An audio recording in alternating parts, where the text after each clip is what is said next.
सरकार में आए तो हम वक्फ कानूनों को कचरे के डब्बे में फेंक देंगे। देखिए, तेजस्वी युवा है, अभी संघीय ढांचे को समझ नहीं पाए। हमारा देश संघीय व्यवस्था से चलता है। देश देश है, जो केंद्र निर्णय करता है वो संघीय व्यवस्था के तहत प्रत्येक राज्य में लागू होता है, मानना होता है। अब कोई इस प्रकार की बात कह दे तो बचकाना बात के अलावा और मैं क्या कहूँगा। जो ये कह दे कि हम यहाँ लागू नहीं होने देंगे, तो कोई इस देश से अलग थोड़ी है वो प्रदेश।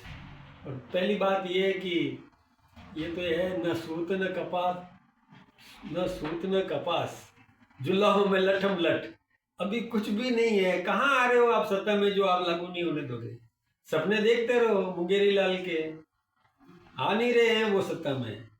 और फिर राहुल जी भी ऐसा ही कहते थे पहले, और तेजस्वी जी भी अभी ऐसा ही वो शब्दावली प्रयोग में ले रहे हैं।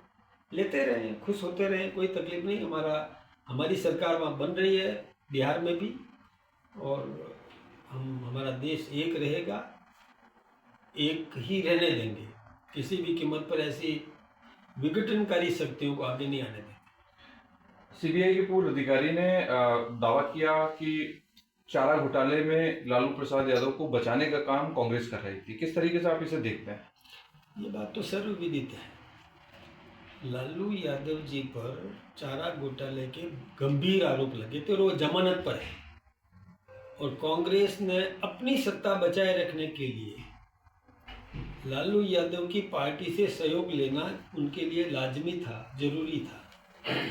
तो उनकी शर्तों को मानना पड़ा, और वो मुकदमे भी कमज़ोर करने की कांग्रेस ने कोशिश की थी, लेकिन वो अंततोगत्वा सफल नहीं हुई कांग्रेस। लेकिन कोशिश तो की थी कांग्रेस ने। कांग्रेस तो तुष्टीकरण अपनाती है।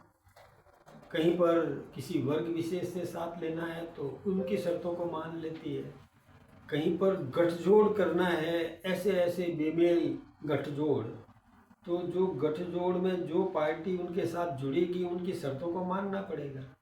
उनके केसेस को हटाना पड़ता है, कई बार केसेस को कमज़ोर करके उनकी मदद भी करना पड़ता है। नहीं करे तो वो ताशमहल ढह जाएगा, वो सत्ता विखंडित हो जाएगी, उनका जो गठजोड़ है टूट जाएगा। तो गठजोड़ को बनाए रखने के लिए उनको मानना पड़ता है। अभी देखिए ना, कांग्रेस ने तुरंत घोषणा कर दी तेजस्वी जी को केवल हम इनके नेतृत्व में चुनाव लड़ेंगे और इनको हम आगे लाएंगे। अब ये कांग्रेस ने आत्मघाती कदम उठाया है, अपने पैरों पर कुल्हाड़ी मारने का काम किया है कि खुद कभी बड़ी बन ही नहीं सकती। अरे जब जिसकी इच्छा शक्ति इतनी मरी हुई है, जिसकी इच्छा शक्ति बिल्कुल कमज़ोर हो गई है, वो क्या चुनाव लड़ेगी और क्या आगे बढ़ेगी? एसआईआर को लेकर के आज 14 से 15 राज्यों में एसआईआर सर्वे हो सकता है, इस तरीके की बात सामने आई। तो कितना जरूरी आप एसआईआर को मानते हैं और इसका इम्पैक्ट कितना रहने वाला है? एसआईआर होना चाहिए, और ये होता ही है। हर बार 18 वर्ष जिस बालक की उम्र हो गई है, युवा बन गया, उसका नाम जुड़ेगा। जो इस दुनिया से चला गया उसका नाम कटेगा। ये तो प्रक्रिया है। तो एसआईआर तो होगी ही, अभी तय हो गया, आज से ही हो जाने वाला शायद। एसआईआर का तो काम चलेगा। अब इसमें उन लोगों को डर लगता है जिन्होंने गलत तरीके से लोगों को नाम जुड़वा दिए और अब उनके नाम कटने वाले हैं, उनको डर लग रहा है, उनको लाभ मिलेगा नहीं, इसलिए वो इसका विरोध कर रहे हैं। मैं सोचता हूँ कि जो नियमित प्रक्रिया है उसका विरोध करने का मतलब क्या है? सीधा सा है कि इस देश का निर्णय इस देश का नागरिक करेगा, तो उसमें उनको डर क्यों लग रहा है? और गलत आदमी यदि लिस्ट से हट रहा है तो ऐसा इससे डर उसी को है कि जिसने गलत जुड़वाने का काम किया। तो गलत जुड़वाया क्यों?